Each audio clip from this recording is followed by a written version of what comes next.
Liverpool versus Man United. जी हाँ दोस्तों, ये एक ऐसा फिक्सचर है जो सिर्फ यूनाइटेड और लिवरपूल फैन बेस को एक्साइट नहीं करता बल्कि दुनिया के फुटबॉल फैंस को एक्साइट करता है। रिगार्डलेस ऑफ द फॉर्म, भले ही आपकी टेबल में पोजीशन कुछ भी हो, भले ही आप इस गेम के पहले 2-3 गेम हारे हो या उसके पहले आप 5 गेम 6 गेम लगातार जीते हो, उस 90 मिनट्स के अंदर आप क्या करते हो उससे काफी ज्यादा हद तक फैन बेस का जो है मूड सेट होता है। तो इसी रिगार्डिंग हम बात करने वाले इस वीडियो में लाइनअप पे बात करेंगे। बट इसके पहले कि हम सारी चीजों को इन कॉन्टेक्स्ट लें, एक न्यूज जो आपके साथ शेयर करनी जरूरी है। अगर आपको अभी तक नहीं पता तो बाय द टाइम आप ये वीडियो देख रहे होगे उस टाइम तक शायद हमें एक क्लियर कट पिक्चर मिल जाए regarding the weather news of Liverpool कि मैच जाएगा आगे या फिर मैच को पोस्टपोन करना पड़ेगा, because there are chances of a very heavy snowfall. और अगर वो चीज होती है तो लिवरपूल का इस सीजन का ये दूसरा गेम होगा जो कि पोस्टपोन्ड होगा। इसके पहले वाला जो गेम पोस्टपोन्ड हुआ था लिवरपूल का, that was against Everton due to heavy rains. But ये हेवी स्नोफॉल की वजह से ये गेम जो है शायद पोस्टपोन हो जाए। तो ये एक अपडेट था जो आप लोगों को देना जरूरी था। आगे अब हम बात करेंगे रिगार्डिंग टीम का फॉर्म, जो कि शायद मैं आपके साथ क्या ही बात करूं, आपको वो चीजें ऑलरेडी पता है कि यूनाइटेड का फॉर्म बिल्कुल ही वाहियात है। गोल्स हम ऐसे कंसीड कर रहे हैं जैसे कि भाई मजाक चल रहा हो। In the same point at the same point of time Liverpool का फॉर्म बिल्कुल ही लाजवाब है। वो गोल ऐसे स्कोर कर रहे हैं जैसे कि भाई संडे लीग के गेम्स, जाओ गोल मारो मैच जीतो, ईट स्लीप विन रिपीट, ये चल रहा है। At the same point of time आप बोल सकते हो यूनाइटेड का ईट स्लीप लूज रिपीट का जो सर्कल है वो खत्म होने का नाम नहीं ले रहा है। तो मैं आपके साथ सबसे पहले टीम लाइनअप जो कि मैं ऑलरेडी बना चुका हूं उसको मैं आपके साथ शेयर करता हूं। और ये टीम लाइनअप अगर आपने कल का स्ट्रीम नहीं देखा है तो कोई दिक्कत नहीं है, अभी आपके सामने ये मैं लेके आया हूं। और ये लाइनअप बनाने के पीछे रीजन क्या है वो भी मैं आपको डेफिनेटली बात करते करते बताऊंगा। तो देखो यार, ओनाना is like a sure shot at this point of time.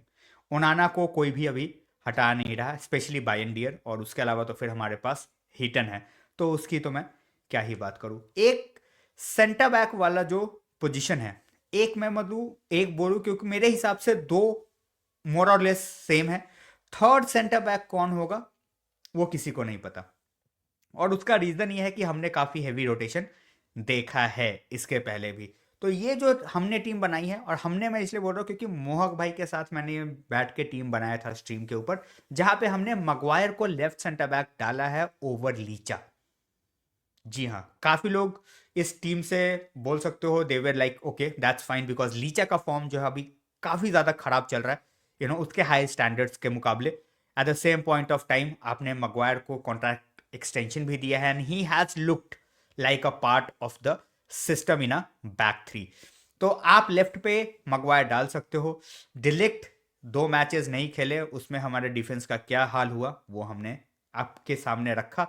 United ने परोस के आपको प्लेट पे कि डिलीट का इंपॉर्टेंस इस टीम के अंदर in a very short frame of time कितना ज्यादा है।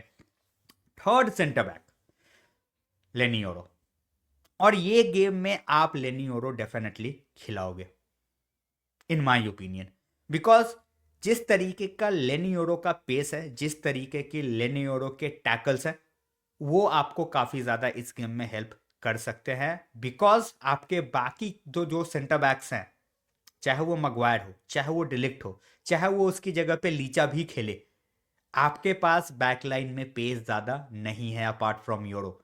And although Yoro is coming back from injury, Yoro has shown glimpses कि भाई he is not afraid of going against anybody when it comes to taking him in a race वाला scene. तो ये three at the back जो है ये हमारा है। रूबन एमरिम का क्या होगा भाई गॉड नोज। जो मिडफील्ड टू है उसमें आई थिंक सारे बंदे अग्री करेंगे कि यही दो बंदे खेलने वाले हैं। There is not going to be any change in the midfield, that is Ugarte and Mainoo. पिछले गेम में हमने खिलाया था Casemiro, which was a very very horrendous performance by Casemiro. And इस गेम में Ugarte will be back from suspension. Mainoo का पिछला वाला गेम आप बोल सकते हो इस सीजन का उसका बेस्ट गेम था in terms of what he put up on the pitch in that 1 hour वाला performance because he came as a substitute 30 minutes के बाद ही in the first half. तो मैनू एंड उगाटे में से मुझे नहीं लगता मिडफील्ड में कोई भी चेंज होने वाला है. मजराई को हमने रखा है लेफ्ट हैंड साइड पे बिकॉज भाई सालाह को रोकने के लिए सिर्फ मगवायर काफी नहीं है. At the same point of time Salah को रोकने के लिए सिर्फ मजराई भी काफी नहीं है. अगर डालो लेफ्ट हैंड साइड पे खेलते हैं, खेल सकते हैं भाई. आई वुड होप कि वो ना खेले. अगर टीम में रहे भी तो लेफ्ट हैंड साइड पे ना रहे बिकॉज साला आपका भूत बना देगा. You just have nothing that you can do against साला. ना तो आपका डिफेंस उस तरीके से लाजवाब है कि आप साला को रोक दो. यू नो जिस तरीके से डिफेंस आपका लाजवाब था एरन वैन बिसाका का 1-on-1, you know he used to going to tackles and all, उस तरीके का है नहीं. पोजीशनिंग आपकी उस तरीके की सही है नहीं. तो it is going to be very very difficult अगर उस जगह पे हमने डायलो खिला दिया. And that's the reason I have played and as I said we have basically me and Mogbhai played Mazrai on the left hand side and अमाद को हमने wing back वाले रोल में डाला है. जी हाँ, विंग बैक वाले रोल में इस वजह से डाला है बिकॉज जब हमने उसको इनसाइड फॉरवर्ड खिलाया है पिछले कुछ गेम्स में, Amad has struggled a bit because एक फाइनल एवेन्यू या फिर आप बोलो वो ओवरलैपिंग रन किसी बंदे से अमाद को नहीं मिला है. And when he is ahead और आपको उस तरीके से पीछे से कोई फॉलो थ्रू ना मिले तो either he tries to take on the defenders and get tackled, otherwise उसको बैक पास लेना पड़ता है. So with Amad in that right wing वाला role, with Bruno coming back in that inside right forward वाला role, you will have somebody who can take on the runs. and अगर आप ball loose भी करते हो तो Bruno का आप बोल सकते हो एक ऐसा एफर्ट है in terms of work rate जो कि कभी कम नहीं होगा for 90 minutes. Left hand side पे हमने डाला है गर्नाचो क्योंकि गाइज आपको पता है Rashford is ill and he won't be playing against Liverpool in any capacity. जी हाँ, वो बेंच पे भी होने के चांसेस उसके न के बराबर है. तो there won't be any sort of involvement for Marcus Rashford in this game. And again manager making his statement, manager making his point. Up front as I said हमारे दोनों ही बंदे, चाहे वो जग्जी हो चाहे वो हॉयलन हो, दोनों ही आउट ऑफ फॉर्म है at this point of time. But Hojlund ही स्टार्ट करेगा बिकॉज जग्जी का तो जो हॉयलन का भी आउटपुट है उससे भी यू नो आप बोल सकते हो 50% less is what Zirkzee is doing right now. तो ये है हमारी team. Realistically I think that is our best team. अगर आप लीचा का एक तरीके से यू नो अगर वो फॉर्म में आ जाता है तो ऑफकोर्स लेफ्ट हैंड साइड पे लीचा. Apart from that everybody will play in the similar position and that's how it should be. But आपकी टीम क्या है आप डेफिनेटली कॉमेंट सेक्शन में डालना.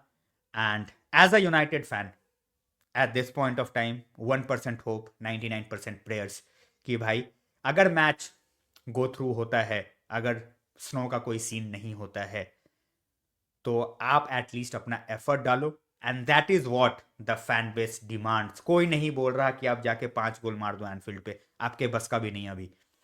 But what you can do is try to approach the game in a way कि आप बिल्कुल ही जाके उनके सामने, समझ जाओ मैं क्या बोलने का ट्राई कर रहा हूं, कि खोल के खड़े हो जाओ कि भाई आओ हमारी मार लो. You can not do that. आप उनको थोड़ा सा भी स्निफ दोगे, लिवरपूल जिस फॉर्म में अभी है वो आपको कच्चा चबा जाएगी. तो this was the video guys. Definitely बताना कैसा लगा एंड कुछ सजेशन भी देने हो तो भाई डेफिनेटली पुट अप करना in the comment section. And guys मुझे पता है सजेशंस मिले हैं to look into the camera, but camera की पोजीशनिंग वैसी है जहाँ पे मैं थोड़ा सा नीचे देखता हूँ. But I will sort it out. मुझे थोड़ा हाउस हंटिंग करना है. I have to get into a new house जहाँ पे मैं कैमरा की पोजीशनिंग भी सही करूँगा. And you might see a different background as well. So this was it for the video. Thanks a lot for watching, guys.